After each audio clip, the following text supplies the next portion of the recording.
ఢిల్లీలో జరుగుతున్న రైసినా డైలాగ్ కార్యక్రమంలో మొన్న అమెరికాకు చెందినటువంటి విదేశాంగ ఉప మంత్రి అయినటువంటి క్రిస్టోఫర్ ల్యాండో ఒక మాట అన్నాడు. మేము భారత్ని ఎదగనివ్వము. భారత్ని ఎదగనివ్వము అంటే ఒక ఇండైరెక్ట్గా ఏం మాట్లాడాడు, చైనా కూడా ఇదే పొరపాటు చేశాము, అప్పుడు మేము ఫ్రీగా చైనాని రానిచ్చాము, మొత్తం దోచుకుపోయింది, ఇప్పుడేమొచ్చేసి మా మీదే సుంకాలు విధిస్తుంది, మాకే పోటీగా నిలబడింది, అందుకే మేము ఆ తప్పు చేయము, భారతదేశానికి ఇప్పుడు అలాంటి సౌకర్యం అయితే ఇవ్వము, మా దేశ ప్రయోజనాలే మాకు ముఖ్యమన్నాడు.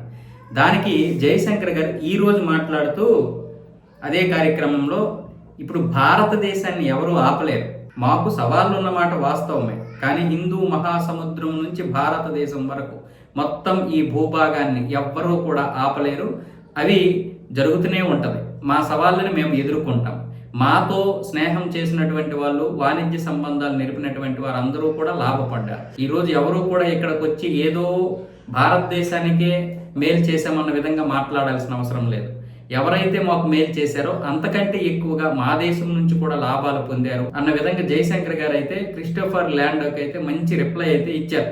ఇది సామాన్యమైనటువంటి రిప్లై ఏం కాదు. అంటే నువ్వెవడో మాకు ఆపడానికి, ఆపే హక్కు శక్తి మీకు లేదు. రెండోది, భారతదేశం ఆ స్థాయిని దాటిపోయింది. ఇక్కడ నాయకత్వం, అలాగే దేశం యొక్క పరిస్థితులు, రాజకీయ పరిస్థితులు అన్నీ మారిపోయాయి. వాస్తవాలు మనకు కనిపిస్తున్నాయి. ఇక్కడ మనమేమి భజన చేయాల్సిన అవసరం లేదు. ఒకప్పుడు కాదు, ఈరోజు అమెరికా మనల్ని చూసి భయపడుతుందంటే ఏంటి? ఆ రోజు చైనా ఏదైతే పరిస్థితుల్లో ఉందో 1995 ఆ ప్రాంతంలో ఈరోజు భారతదేశం అలాగే ఉంది.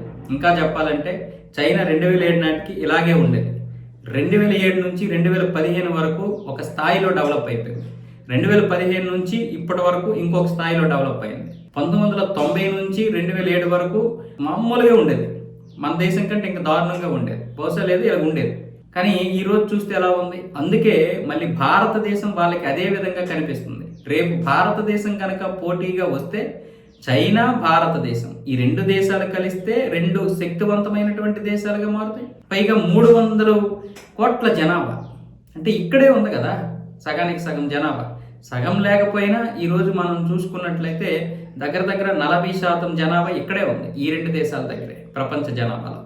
ఇక మన ఆసియా కంట్రీ చూసుకున్నట్లయితే మొత్తం ఇక్కడే ఉంది, 60% జనాభా ఇక్కడే ఉన్నారు. కాబట్టి ఇవన్నీ లెక్కలు చూసిన తర్వాత ఇప్పుడు అమెరికాకి ఆ భయం పట్టుకుంది. అందుకే ఇలాంటి వ్యాఖ్యలు బహిరంగంగానే మాట్లాడాల్సి వస్తుంది వాళ్ళు.